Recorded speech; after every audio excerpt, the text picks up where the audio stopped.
मित्रों, आज हम सभी लोग सीरीज 16 जो कि आधुनिक भारतीय इतिहास के बहुविकल्पी प्रश्नों से संबंधित है, उसका अध्ययन करेंगे।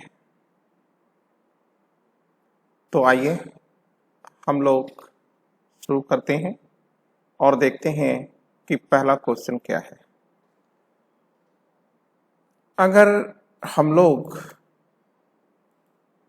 पहले क्वेश्चन को देखें तो ये दिया है, महाराष्ट्र का सर्वप्रथम क्रांतिकारी शहीद कौन था। मतलब फर्स्ट मार्टियर ऑफ इंडिया भी आप कह सकते हैं, महाराष्ट्र का ही नहीं भारत का भी कह सकते हैं। ठीक है, वीर सावरकर, लोकमान्य तिलक, चापेकर बंधु, श्यामजी कृष्ण वर्मा, ये चार विकल्प हैं और इन चारों विकल्प में हमारा आंसर क्या आएगा, तो आप कहोगे कि सर ये आएगा सी, चापेकर बंधु। ठीक है, अब थोड़ा सा हम लोग इसका अध्ययन कर लें। देखिए, ये चापेकर बंधु हैं कौन। फर्स्ट आप याद रखिएगा कि चापेकर बंधु चित्पावन ब्राह्मण है। ठीक है, महाराष्ट्र के ये चित्पावन ब्राह्मण है। सेकंड आप चीज याद रखिएगा, ये दोनों लोग मतलब चापेकर बंधु बाल गंगाधर तिलक, विजय तिलक के दो साहित्य, एक पराग हो गया और दूसरा केसरी हो गया। इन दोनों ही साहित्य को ये पढ़ते थे और इन दोनों ही साहित्य से वो प्रभावित रहते थे। तो ये जो पराग और केसरी है, इसमें तिलक सर क्या लिखते थे, क्या लिखा था उन्होंने जिसने इन चापेकर बंधुओं को इतना उद्वेलित कर दिया कि वो हत्या और विध्वंस के रास्ते पर आ गए। तो इन्होंने लिखा था, जो दक्कन में या स्पेशली आप कह सकते हैं पूना में जो प्लेग आया था, ठीक है ना, जो प्लेग आया था, उस प्लेग में किस प्रकार से प्रशासन और सेना ने अत्याचार किया था उस पर इन्होंने लिखा था। और इसी को पढ़ने के बाद चापेकर बंधु, मतलब चापेकर बंधु में तीन लोग आते हैं वैसे। एक आता है दामोदर हरि चापेकर और दूसरे हैं बालकृष्ण हरि चापेकर और तीसरे भाई हैं वासुदेव हरि चापेकर। ठीक है, तो ये जो दामोदर हरि चापेकर और बालकृष्ण हरि चापेकर हैं, इन्होंने 22 जून, ठीक है, यहां मैं लिख दे रहा हूं 22 जून 1897 को दो अधिकारियों की हत्या किया था। एक WC रेंट ये प्लेग कमिश्नर थे और दूसरे थे एरेस्ट, ये लेफ्टिनेंट थे। ठीक है ना, इन दोनों अधिकारियों की हत्या रात के 12 बजे कर दी गई थी। ठीक है, और इसके बाद ये दोनों गायब हो गए थे। लेकिन द्रविड़ नाम का एक बंदा था जो इन्हीं का आदमी था, चापेकर बंधुओं का आदमी था, उसी ने मुखबिरी करके इन दोनों को गिरफ्तार करा दिया था। उसका परिणाम ये हुआ कि इनके ऊपर एक छोटा सा मुकदमा चला करके और दोनों बंधुओं को फांसी दे दी गई थी। बाद में वासुदेव को भी फांसी दी गई थी। क्यों फांसी दी गई थी? क्योंकि इन्होंने, ठीक है, द्रविड़ बंधुओं को गोली मार दिया था, क्योंकि उन्होंने मुखबिरी किया था। ठीक है, तो इसलिए आप याद रखिएगा कि चापेकर बंधुओं को फर्स्ट मार्टियर या प्रथम शहीद कहा जाता है, पहला क्रांतिकारी भी कहा जाता है। ठीक है ना, और ये जो WC रेंड और एरेस्ट की हत्या है, इसे हिंदुस्तान की पहली राजनीतिक और क्रांतिकारी हत्या भी कहा जाता है। ठीक है, अब हम लोग सेकंड क्वेश्चन को देखते हैं। तो सेकंड क्वेश्चन हमारे सामने आएगा, कह रहा है कि निम्नलिखित कथनों पर विचार कीजिए। ठीक है, निम्नलिखित कथनों पर विचार कीजिए। एक, इंग्लैंड की रानी 1858 में भारत की महारानी घोषित हुई। ठीक है, क्लियर, आंसर ठीक है, लेकिन आप एक चीज याद रखिएगा कि इनको विधिवत देश की मालकिन घोषित करने के लिए, ठीक है, 1 जनवरी 1877 को दिल्ली दरबार का आयोजन किया गया था और वहीं पर इन्हें केसर हिंद की उपाधि से विभूषित भी किया गया था। देखिए, दूसरा है किंग जॉर्ज पांचवा और रानी क्वीन मैरी के सम्मान में 1911 में दिल्ली दरबार का आयोजन हुआ था। तो सही बात है, ये दोनों ही चीजें सही हैं। ठीक है, इन कथनों में कौन सा कथन सही है? तो दोनों 1 और 2, ठीक है, ये सही है। क्लियर, आगे चलते हैं। थर्ड अगर हम देखें तो कह रहा है कि निम्नलिखित कथनों पर विचार कीजिए। भारत में ब्रिटिश शासन के दौरान वारेन हेस्टिंग प्रथम गवर्नर जनरल थे। ठीक है, तो देखिए यहां पर बात ये कह रहा है, थोड़ा सा ध्यान दीजिएगा, हम पढ़ लेते हैं उसके बाद बताते हैं। स्वतंत्र भारत के प्रथम governor general doctor Rajendra Prasad थे। इन कथनों में से कौन सा कथन सही है? देखिए, पहले तो हम आंसर कर लेते हैं और कह देंगे कि नहीं सर, ए इसका सही है, केवल एक सही है। लेकिन थोड़ा सा यहां सतर्क आपको रहना है। देखिए, ये कह रहा है कि भारत में ब्रिटिश शासन के दौरान, ठीक है, किसे पहला गवर्नर जनरल घोषित किया गया? तो वह वारेन हेस्टिंग है। ठीक है, लेकिन वारेन हेस्टिंग प्रेसिडेंसियों के प्रथम गवर्नर जनरल हैं, भारत के प्रथम गवर्नर जनरल नहीं है। ठीक है ना, क्लियर। भारत के पहले गवर्नर जनरल कौन है? लॉर्ड विलियम बेंटिक है। क्लियर हो गया? ठीक है, तो इसमें केवल ए सही है। फिर कह रहा है कि स्वतंत्र भारत के प्रथम governor general doctor Rajendra Prasad थे। देखिए, कह रहा है कि स्वतंत्र भारत का प्रथम गवर्नर जनरल। ठीक है, तो थोड़ा अलर्ट आपको यहाँ रहना है। ठीक है, अलर्ट क्यों रहना है? देखिए, कह रहा है कि स्वतंत्र भारत के प्रथम गवर्नर जनरल, स्वतंत्र भारत का प्रथम गवर्नर जनरल, प्रथम भारतीय गवर्नर जनरल नहीं पूछ रहा है, स्वतंत्र भारत का प्रथम गवर्नर जनरल कौन था? तो आप कहेंगे कि सर लॉर्ड माउंट बेटन थे। ठीक है ना, लेकिन अगर वो प्रथम भारतीय पूछ देता गवर्नर जनरल, ठीक है, तो आप कह सकते थे कि सर चक्रवर्ती राजा गोपालाचारी हैं। डॉक्टर राजेंद्र प्रसाद क्या है? ये तो राष्ट्रपति। ठीक है, अब हम फोर्थ देखते हैं। निम्न में से कौन सा एकमात्र गवर्नर जनरल या वाइसराय भारत में मारा गया था? तो इसका आंसर कर दीजिएगा लॉर्ड मेयो। ठीक है, तो जो लॉर्ड मेयो है, ठीक है, इनकी हत्या कहाँ की गई थी?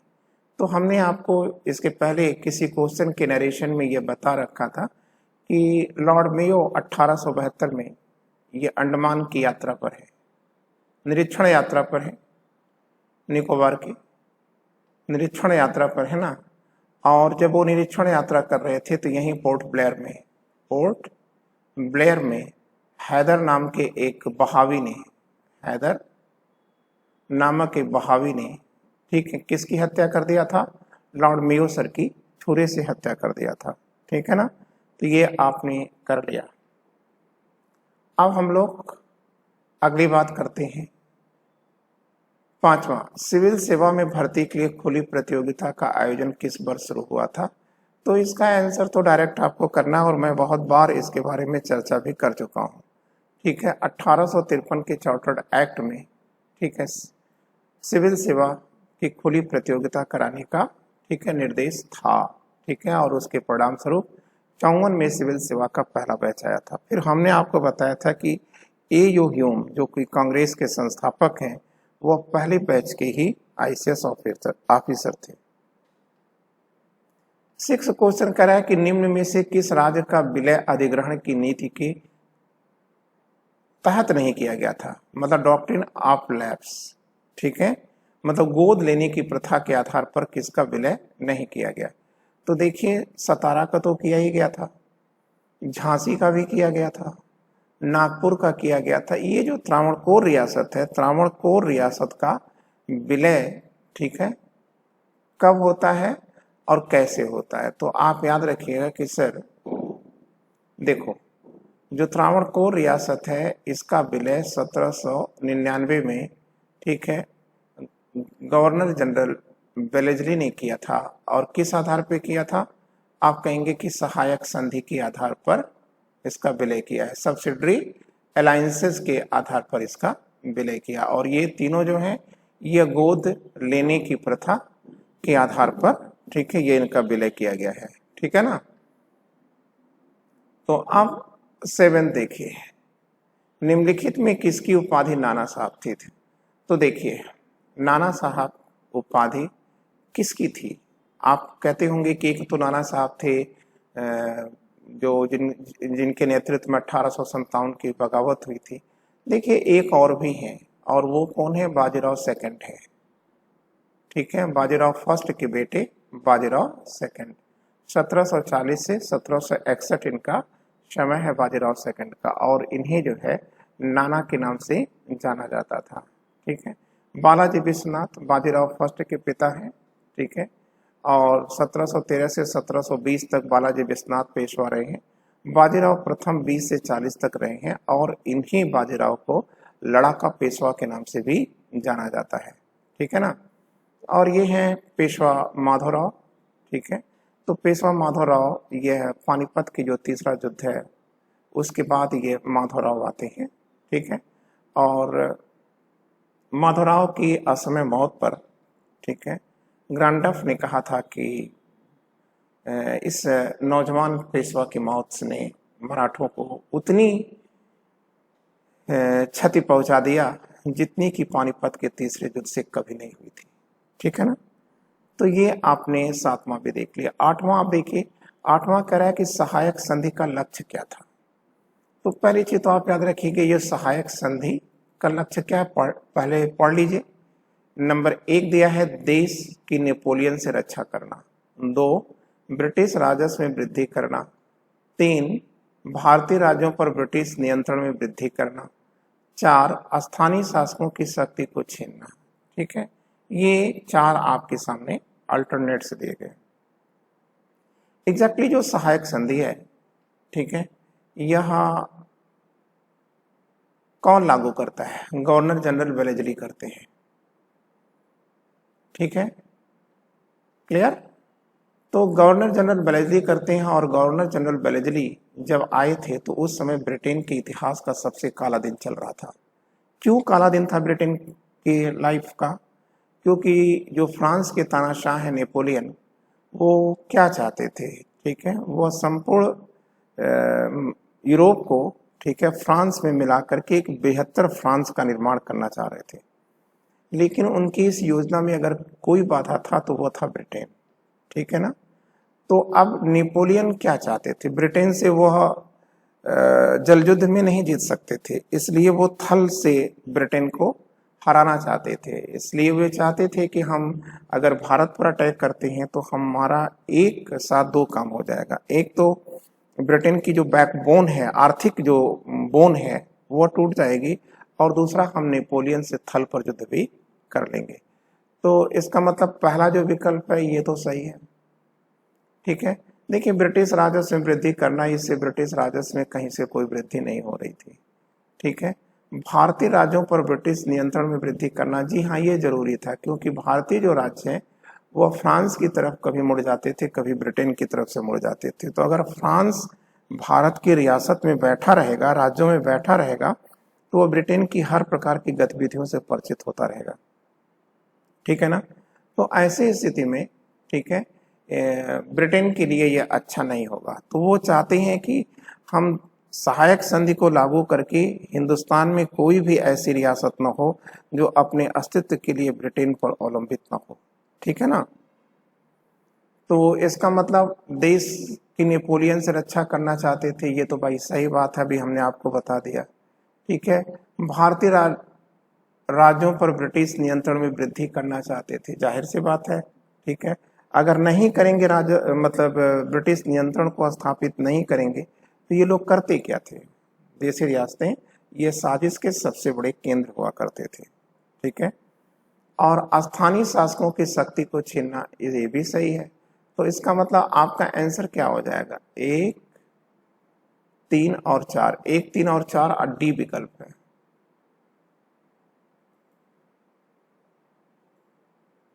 अब हम लोग 9th को देखते हैं।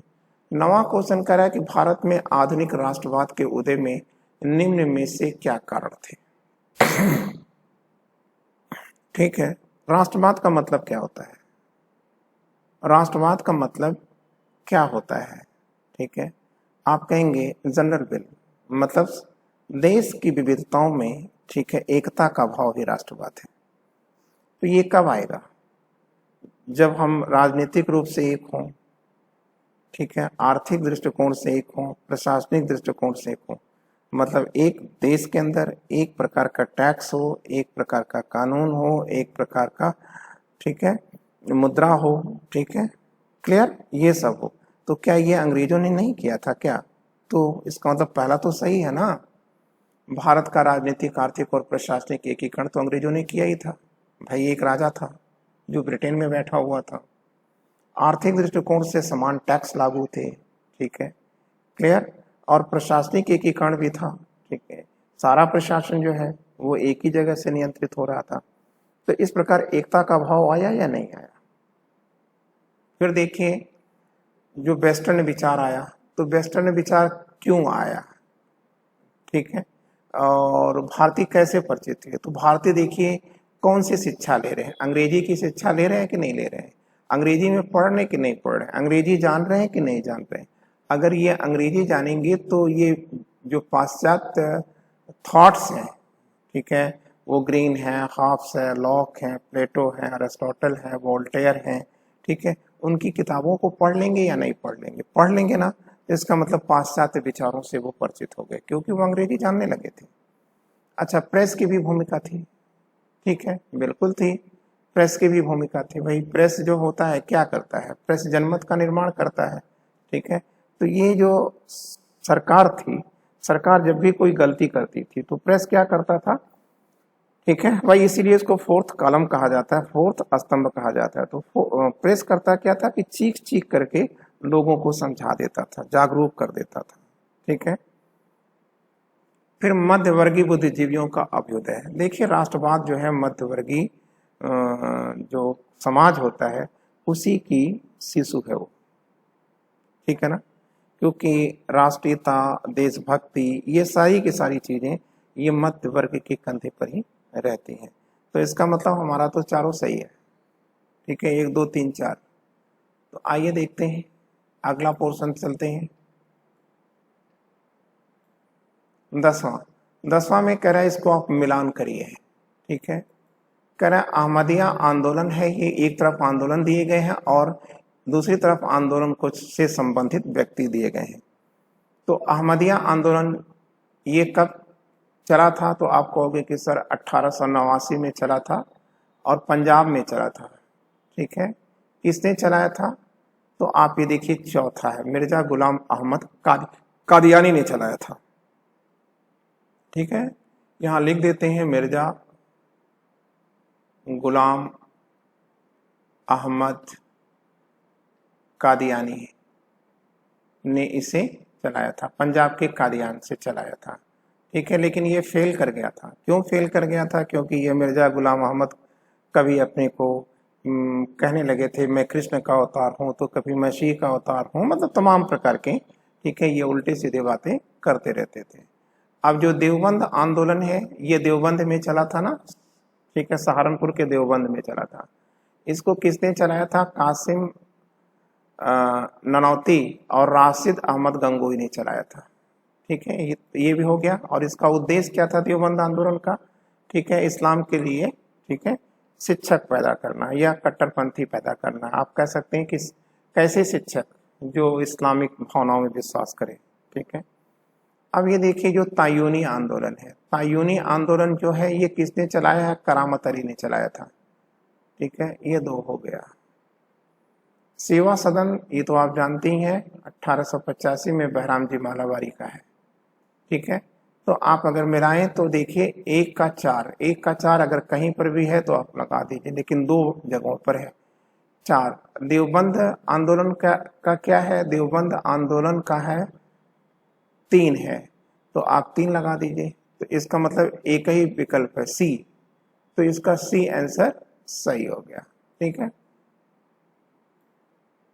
अगला, अंग्रेजों द्वारा निम्न राज्यों को अधिग्रहित किए जाने का सही क्रम क्या है? ठीक है, तो बेहतर यह है कि हम फटाक से लिख दें कब कब किसका विलय किया गया था। ठीक है, in what year annexation done, कब किया गया था तो लिख देते हम लोग। तो 1843 में सिंध का विलय किया गया था। ठीक है, पंजाब का 29 मार्च को किया गया था, 1849 को किया गया था, और सतारा का जो है 48 में किया गया था। ठीक है, उदयपुर का 54 में किया गया था, और अवध का 1856 में किया गया था। तो अब मिलाने का तो कोई औचित्य नहीं रहा, सब चीज लिख दी गई है। 12वां देखते हैं, हंटर शिक्षा आयोग ने निम्न में से, ठीक है, कौन सी सिफारिश की थी? ठीक है, हंटर शिक्षा आयोग ये कब आता है? तो आप कहेंगे कि सर हंटर शिक्षा आयोग आता है 1882 में आता है। कौन नियुक्त करता है? लॉर्ड रिपन नियुक्त करते हैं। तो यह शिक्षा आयोग किस लिए नियुक्त किया गया था? इसका पहला ही रीजन क्या है? तो आप कहेंगे कि सर प्राथमिक शिक्षा में सुधार करने के लिए दिया गया था। तो इसका मतलब पहला तो सही ही है। ठीक है, अब देखिए हिंदुस्तान में कोई भी आयोग आएगा या कभी भी कुछ भी होगा तो स्त्री शिक्षा को प्रोत्साहन देने की बात तो कही ही जाएगी। ठीक है, माध्यमिक शिक्षा को उन्होंने 2 खंडों में बांट दिया था। ठीक है, ये हमने बताया है आपको, फिर भी हम आपको रिकॉल करा देते हैं कि माध्यमिक शिक्षा को हंटर आयोग ने कहा कि 2 प्रकार की होनी चाहिए, एक माध्यमिक स्तर और दूसरा, ठीक है, उच्च स्तर पर।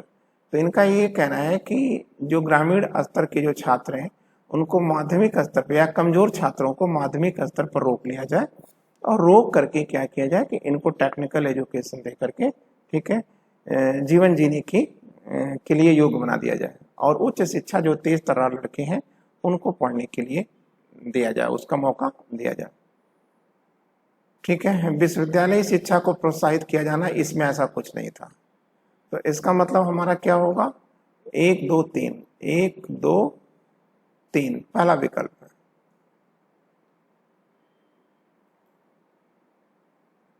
आप स्पेशली याद रखिएगा कि हंटर शिक्षा आयोग 20 सदस्यीय था, और यह, ठीक है, प्राइमरी शिक्षा का विकास कैसे हो, ठीक है, इसी पर सुझाव देने के लिए यह नियुक्त किया गया था।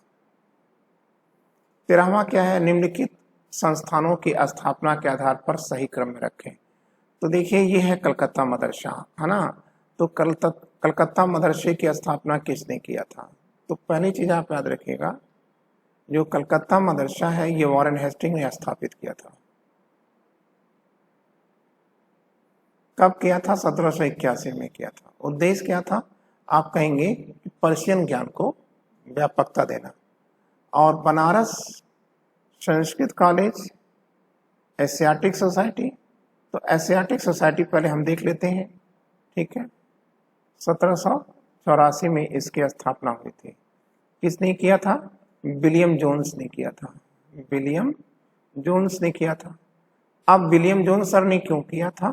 तो आप कहेंगे जो प्राचीन भारतीय गौरव गरिमा है उसको पुनर्स्थापित करने के लिए किया था।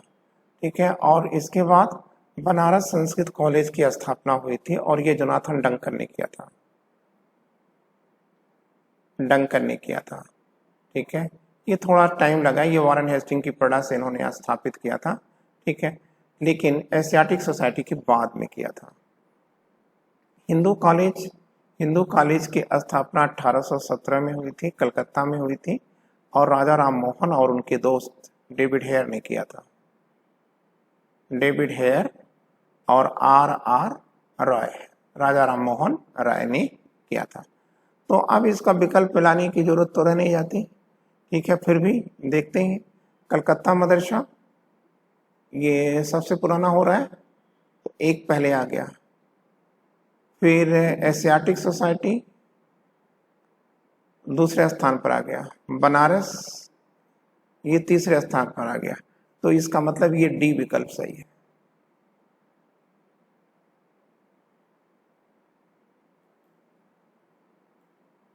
अब हम लोग 14 देखते हैं। 14 कह रहा है कि 1854 के जो वुड्स डिस्पैच की प्रमुख सिफारिशों में क्या सम्मिलित थी, मतलब क्या सम्मिलित थी उसके अंदर। तो उसमें कुल कितने प्रांत थे ब्रिटिश भारत के अंदर? 5 प्रांत थे। तो ये इनका कहना था कि प्रत्येक प्रांत में एक शिक्षा विभाग हो, ठीक है, ये तो उन्होंने कहा था। और कहा था कि उसका अपना, ठीक है, अधिकारी हो। फिर उन्होंने कहा था कि जिलों में भी, ठीक है, इंस्पेक्टर ऑफ स्कूल हो। तो इसका मतलब ये कि पहला तो सही है ना। फिर इन्होंने दूसरा सुझाव दिया था कि लंदन जो यूनिवर्सिटी है उसी के मॉडल पर तीनों प्रेसिडेंसियों में एक एक विश्वविद्यालय की स्थापना कर दिया जाए। तो कौन कौन हुआ? कलकत्ता में हुआ, बंबई में हुआ, मद्रास में हुआ ना। विश्वविद्यालयों की स्थापना का सुझाव इन्होंने दिया था। उच्च शिक्षा का माध्यम अंग्रेजी तथा स्कूल स्तर की शिक्षा का माध्यम देसी या स्थानीय भाषा को बनाया जाए। जी हाँ, एंग्लो वर्नाक्यूलर कॉलेज की बात उन्होंने किया था, ठीक है ना।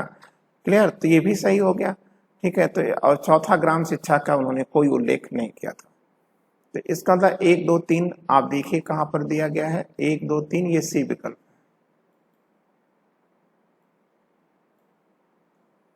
अब 15 देखते हैं।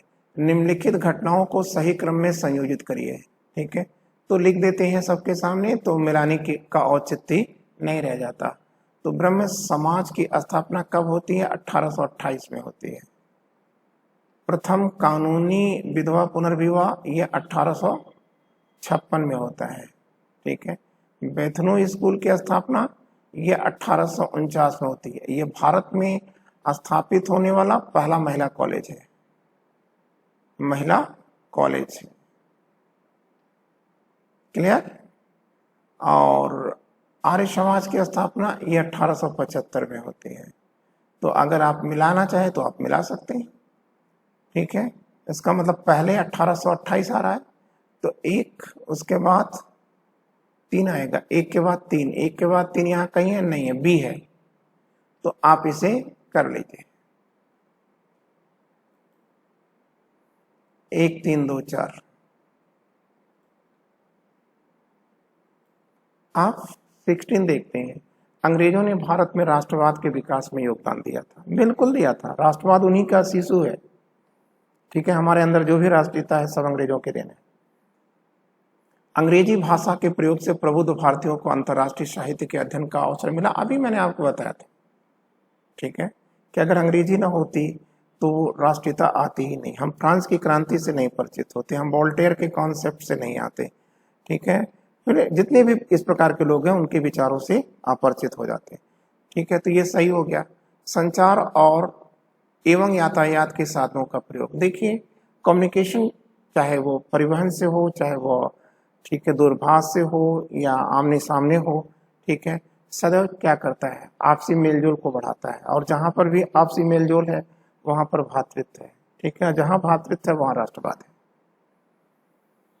भारतीयों को महत्वपूर्ण प्रशासनिक पदों से दूर रखा गया, जिससे उनमें अंग्रेजों के प्रति घृणा की भावना जागृत होगी। जाहिर सी बात है, होगी, ठीक है। अंग्रेज करते क्या थे? समान पद पर नियुक्त होते थे अंग्रेज भी और भारतीय भी। तो ये करते क्या थे कि असमान वेतन देते थे, असमान सुविधा देते थे। तो इस तरह से जो भारतीय लोग थे उनके मन में अंग्रेजों के प्रति जो नफरत उत्पन्न होती थी, वह नफरत, ठीक है, इनको आपस में जोड़ती, मतलब भारतीयों को आपस में जोड़ती थी। अंग्रेजों के खिलाफ जितनी नफरत उत्पन्न होगी, ठीक है, उतना ही भारतीयों को आपस में एकता के सूत्र में पिरोया जाएगा। तो इसका मतलब ये भी सही हो गया। प्रेस को स्वतंत्रता प्रदान करना। जी हाँ, प्रेस अगर स्वतंत्र है तो ये जोड़ देगी, लोगों को जागृत करेगी, अवेयरनेस लाएगी लोगों के अंदर। तो इसका मतलब सही क्या हुआ? सभी सही है। तो अब हमारा आंसर आ जाएगा 1 2 3 4।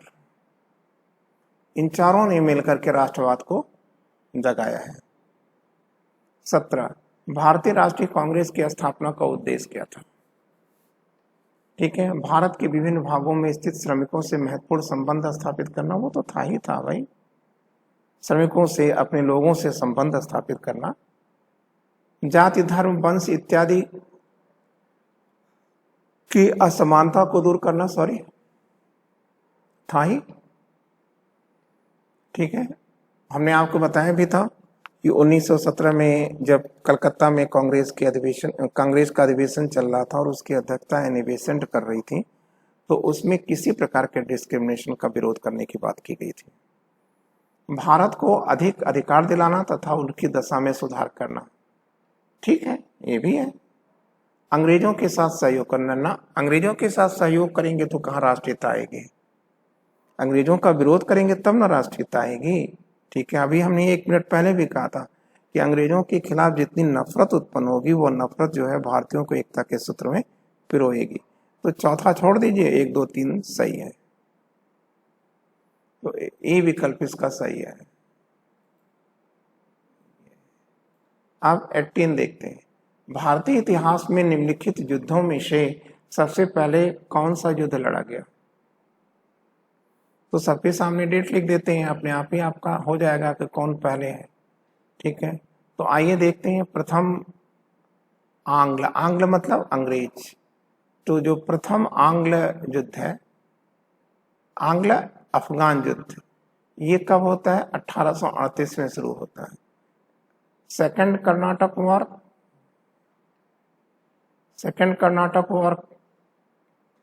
कब होता है? 1748 में होता है, 48 से 54 तक है।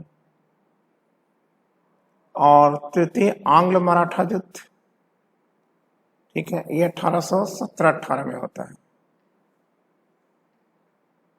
चतुर्थ आंग्ल मैसूर युद्ध, आंग्ल मतलब अंग्रेज, 1799 में होता है और इसी में टीपू सुल्तान मार दिए गए थे, ठीक है, क्लियर। तो अब सबसे पहले कौन सा युद्ध लड़ा गया? तो आपके सामने आ गया ना कि 1748 में, ठीक है, कर्नाटक का युद्ध, ठीक है।